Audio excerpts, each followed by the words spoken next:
أشهد ألا أن لا إله إله إلا إلا الله الله وأشهد وأشهد أن أن محمدا محمدا رسول رسول الله. Allah. Das war mein Glaubensbekenntnis. Ich bin jetzt stolzer Moslem. Allahu Akbar. أعوذ بالله من الشيطان الرجيم بسم الله الرحمن الرحيم الحمد لله رب العالمين الرحمن الرحيم مالك يوم الدين إياك نعبد وإياك نستعين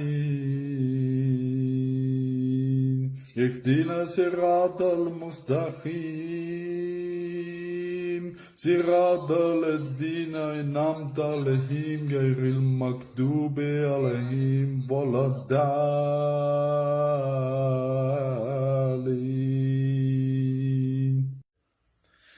بسم الله الرحمن الرحيم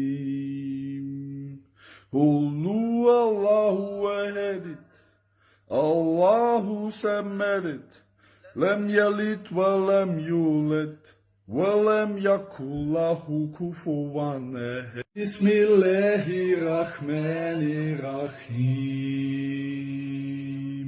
قل يا أيها الكافرون لا أعبد ما تعبدون ولا أنتم عابدون ما أعبد ولا أنا عابد ما عبدتم ولا أنتم عابدون ما أعبد لكم دينكم ولي دين. Masya Allah, kita bersyukur kepada Allah. Hari-hari sekarang kita dengar di sosial media orang berbondong-bondong masuk Islam. Dan salah satu berita yang paling heboh selama pandemi ini adalah dengan masuk Islamnya seorang petarung profesional asal Austria. Saya akan bercerita sedikit bagaimana perkenalan saya dengan Brother Khalid. Jadi suatu hari ketika mendengar kabar berita dia masuk Islam, saya langsung follow Instagramnya. Subhanallah, ternyata 2 minggu yang lalu kayak sepertinya ya, itu saudara kita Ari Untung pun sudah mulai wawancara dengan Khalid ya. Tapi saya tidak menonton wawancara beliau. Dan saya dalam satu postingan dia baca Al-Fatihah, saya menulis komentar, brother, Assalamualaikum, I'm from Indonesia, please follow me back. Itu saya bikin di komentarnya, tolong follow aku balik. Subhanallah, dan saya DM dia dan ucap salam sama dia, dan saya bilang salam dari orang Indonesia, and everybody loves you in Indonesia, semua orang mencintaimu. Ternyata beberapa hari kemudian dia malam-malam jam 1 malam ya, di sana baru habis berbuka puasa mungkin, Khalid balas direct message saya, kemudian Ajib, dan dia kirim voice note, dia sangat senang dengan teman-teman followersnya banyak orang Indonesia, subhanallah. Lalu kita bertukaran nomor WhatsApp dan hari-hari kita telepon, hari-hari kita belajar. Saya kirimkan doa-doa pendek, bacaan-bacaan yang sangat sederhana, dan dia senang, dia orang yang sangat haus dalam belajar. Meskipun tergolong baru dalam Islam, Khalid ini, William Oates ini, Masya Allah, dia begitu Allah berikan kefahaman yang luar biasa. Sehingga saya tanya sama dia, kenapa kamu bisa masuk Islam? Dia bilang ada satu orang fighter, petarung dari Austria yang sangat ditakuti satu Austria, orang Muslim. Nggak ada orang yang mau bertanding dengan dia karena dia brutal sekali.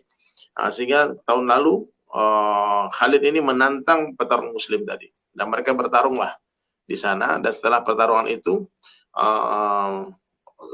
fighter Muslim tadi dibilang namanya Purak. Wallahu alam, yang nama saya cari datanya belum dijumpa nama detailnya, nama panjangnya di siapa. Subhanallah, terjadilah dialog dan akhirnya mereka sekarang jadi saudara.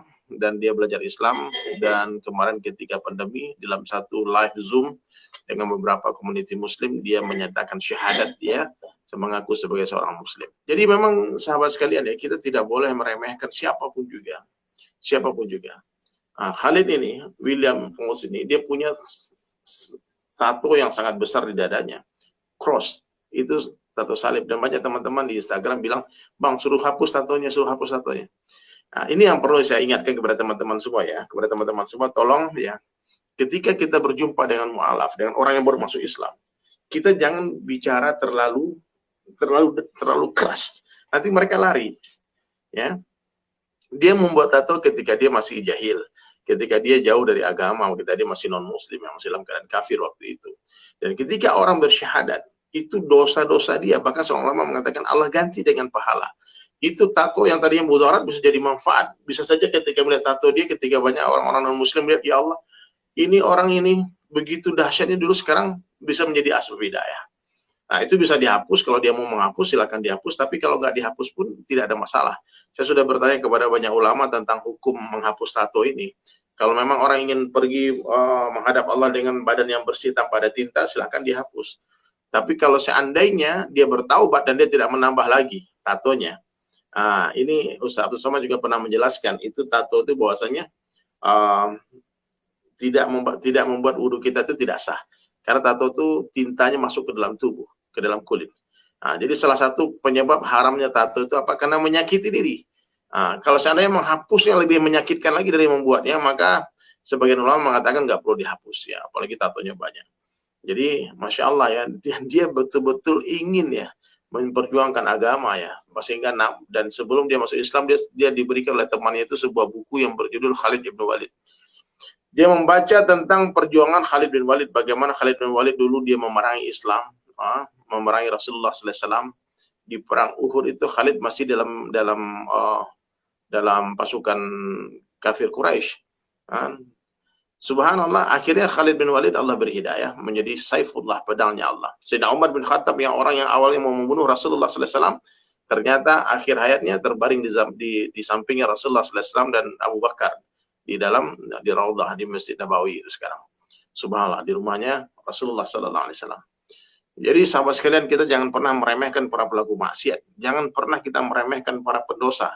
Karena ketika satu hari pendosa tadi menangis bertaubat kepada Allah, Allah langsung mencintainya. Allah langsung mencintai dia, langsung menjadi kekasih Allah. Innallaha yuhibbu mutawwabina. Sesungguhnya Allah Subhanahu wa taala itu mencintai orang-orang yang bertaubat, wa yuhibbu mutatahhirina, dan mencintai orang-orang yang mensucikan diri. Jadi sahabat sekalian dirahmati Allah Subhanahu wa taala, kita setiap umat Rasulullah SAW ini mesti punya fikir dakwah. Kita semua mesti punya fikir dakwah sehingga kita memiliki kekuatan yang luar biasa dalam fikir kita. Kan kata Khalid, I am very strong in my mind. Aku kuat di fikirku sekarang. Ternyata sunnah fikir adalah sunnah terhebat Rasulullah SAW. Satu ketika Rasulullah SAW berjumpa dengan Ibnu Abbas radhiyallahu anhu, Abdullah bin Abbas, sepupu beliau. Dan Rasulullah SAW bertanya kepada Ibnu Abbas radhiyallahu anhu, dikatakan, ya Abdullah, apa yang sedang kau fikirkan? Maka Abdullah bin Abbas mengatakan, ya Rasulullah, aku sedang memikirkan tentang kebesaran Allah, memikirkan tentang langit dan bumi. Maka kata Nabi, sungguh fikirmu ini lebih baik daripada 1 tahun ibadah. Subhanallah, ini fikir, hebatnya fikir ya. Satu hari Rasulullah SAW berjumpa dengan Sayyidina Abu Bakar radhiyallahu anhu yang bertanya, ya Abu Bakar, apa fikirmu? Apa yang sedang kau fikirkan? Dan ternyata Sayyidina Abu Bakar radhiyallahu anhu as-Siddiq mengatakan, aku sedang memikirkan umatmu ya Rasulullah. Aku sedang memikirkan bagaimana semua orang ini, semua umat ini selamat dari azab Allah, masuk ke dalam surganya Allah Subhanahu wa taala. Apa kata Nabi sallallahu alaihi wasallam? Ya Abu Bakar, sungguh fikirmu ini lebih baik daripada 60-70 tahun ibadah. Fikir ini yang paling hebat. Antum pikirkan sekarang bagaimana semua orang-orang yang antum sukai, apapun profesi, mungkin dia artis, mungkin dia atlet, mungkin dia presiden Amerika, presiden Rusia, presiden mana saja, raja-raja yang ada di seluruh dunia ini, antum tulis namanya, fikirkan, doakan, ya Allah beri dia hidayah ya Allah.